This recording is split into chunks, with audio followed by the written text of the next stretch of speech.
Pradeep Joshi channel को subscribe करना बिल्कुल फ्री है। सब्सक्राइब करें और इस बेल आइकन को दबाएं हमारे नए वीडियोस सबसे पहले देखने के लिए।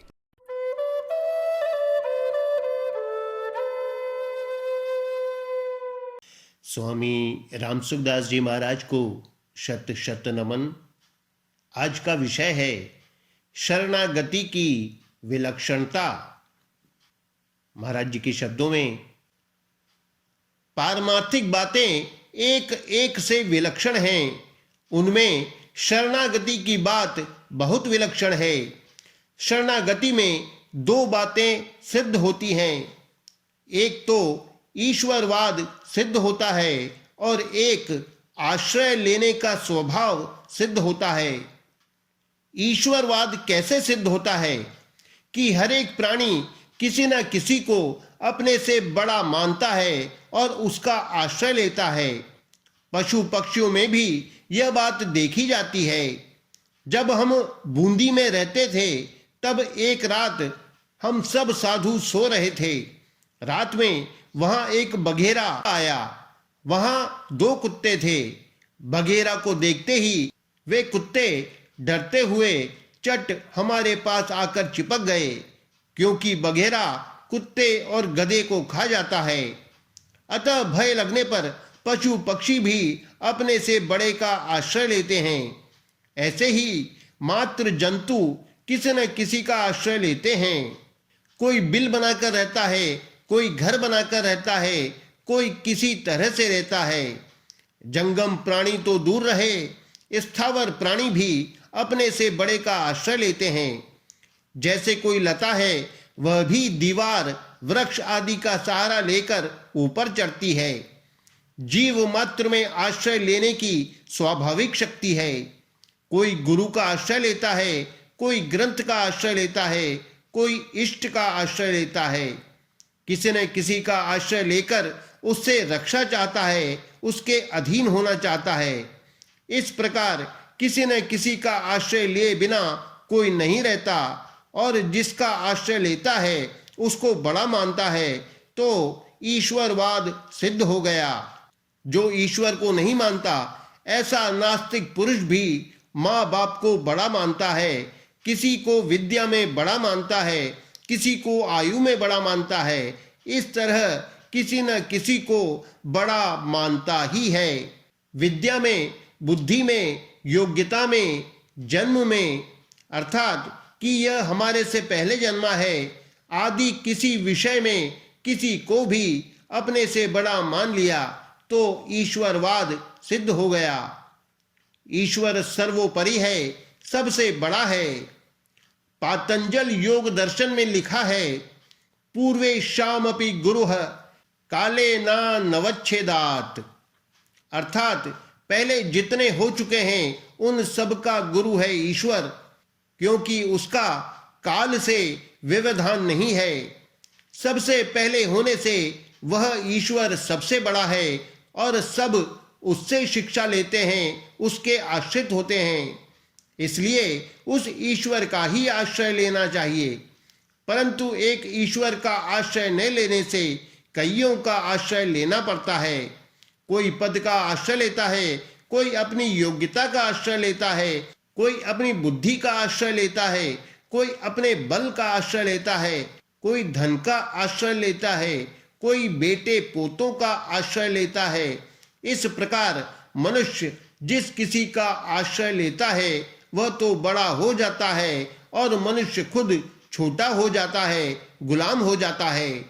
वह समझता है कि मेरे पास इतने रुपए हैं, मैं इतने रुपयों का मालिक हूं, पर मालिकपना तो वहम है, सिद्ध होता है गुलामपना। अपने पास रुपए हो तो वह अपने को बड़ा मानता है, और रुपए न हो तो वह अपने को छोटा मानता है। जब वह रुपयों से अपने को बड़ा मानता है तो खुद छोटा सिद्ध हो गया ना। बड़े तो रुपए ही हुए, खुद की तो बेइज्जती ही हुई।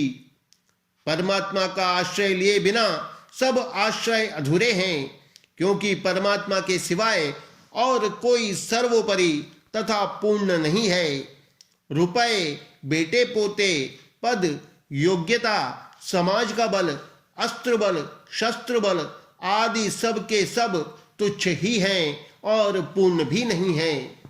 अगर एक परमात्मा का आश्रय ले ले तो फिर और किसी का आश्रय नहीं लेना पड़ेगा। सुग्रीव ने भगवान श्री राम का आश्रय लिया तो भगवान ने कह दिया, सखा सोच त्यागहु बल मोरे, सब विधि घटब काज मैं तोरे।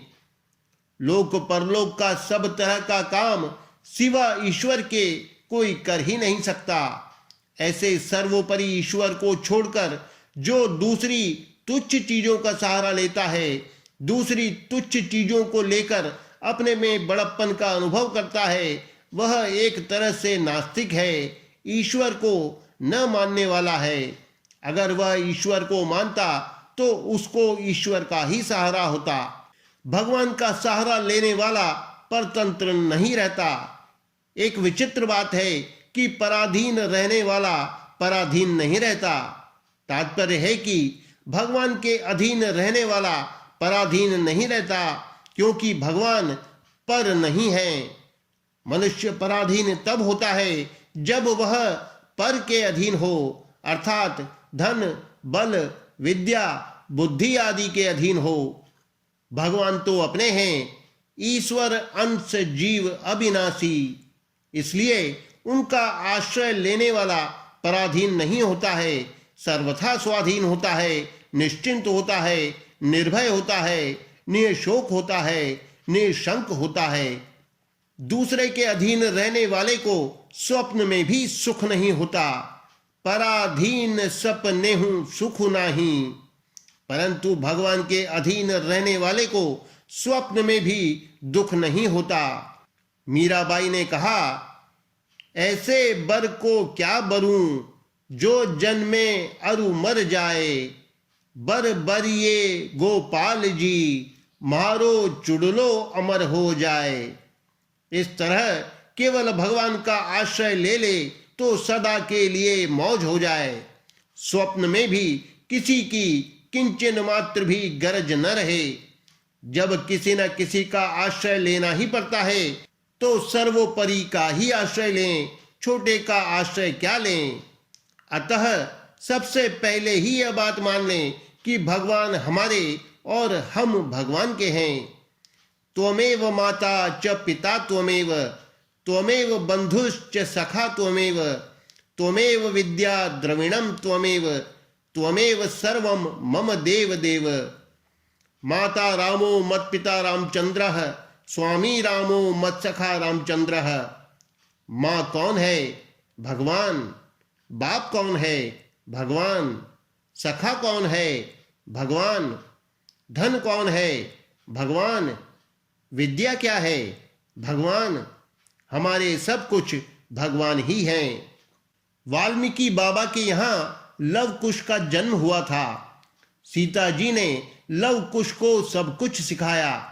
सीता जी ने ही उनको युद्ध विद्या सिखाई कि ऐसे बाण चलाओ। वे सीता जी को ही मां मानते और सीता जी को ही बाप मानते। सब कुछ सीता जी को ही मानते थे। जब लव कुश ने रामाश्वमेध यज्ञ का घोड़ा पकड़ा तो पहले मां सीता जी को याद करके प्रणाम किया, फिर युद्ध किया। युद्ध में उन्होंने विजय कर ली। वहां हनुमान जी थे, अंगद भी थे, शत्रुघ्न जी भी थे, भरत का बेटा पुष्कल भी था, बड़े बड़े महारथी थे। उन सबको लव कुश ने हरा दिया, उनके छक्के छुड़ा दिए और हनुमान जी तथा अंगद को पकड़ लिया। उनको पकड़ करके माँ के पास ले आए और बोले कि हम 2 बंदर लाए हैं खेलने के लिए। दोनों की पूंछ आपस में बांध दी। माँ ने कहा कि यह क्या किया तुमने? जैसे तू मेरा बेटा है वैसे ही हनुमान भी मेरा बेटा है। वे बोले कि हमने ठीक किया है, बेठीक नहीं किया है, आप कहो तो छोड़ देंगे। माँ के कहने से उन्होंने दोनों को छोड़ दिया। इस तरह माँ सीता जी को ही सर्वोपरि समझने से, उनका ही आश्रय लेने से छोटे छोटे बालकों ने राम जी की सेना पर विजय कर ली। वाल्मीकि जी लव और कुश को राम जी की राजसभा में ले गए। वहां उन्होंने वाल्मीकि जी की सिखाई हुई रामायण को बहुत सुंदर ढंग से गाया। राम जी उनको इनाम देने लगे तो वे चिढ़ गए कि देखो राजा कितना अभिमानी है, हमारे को देता है, हम कोई ब्राह्मण हैं। हमारे गुरुजी ने कहा है कि तुम क्षत्रिय हो, ब्राह्मण नहीं हो। हम लेने वाले मांगने वाले नहीं हैं। फिर उनको समझाया गया कि ये तुम्हारे पूजनीय आदरणीय पिताजी हैं, नहीं तो वे राम जी को कुछ नहीं समझते थे। उनकी दृष्टि में तो माँ बाप आदि जो कुछ है वह सब सीता जी ही हैं। उनके लिए सीता जी के समान संसार में कोई नहीं है। इसलिए मनुष्य को किसी का सहारा लेना हो तो सर्वोपरि भगवान के चरणों का ही सहारा लेना चाहिए। एकै साधे सब सधै, सब साधे सब जाए। हमारे प्रभु हैं, प्रभु के हम हैं, यह हमारा अभिमान भूल कर भी कभी न जाए। अस अभिमान जाई जनि भोरे, मैं सेवक रघुपति पति मोरे। सज्जनों, कोई रुपयों का सहारा लेता है, कोई बल का सहारा लेता है, कोई किसी का सहारा लेता है तो कोई किसी का। इस तरह क्यों दर दर भटकते हो? जो अपने हैं उन प्रभु का ही सहारा लो।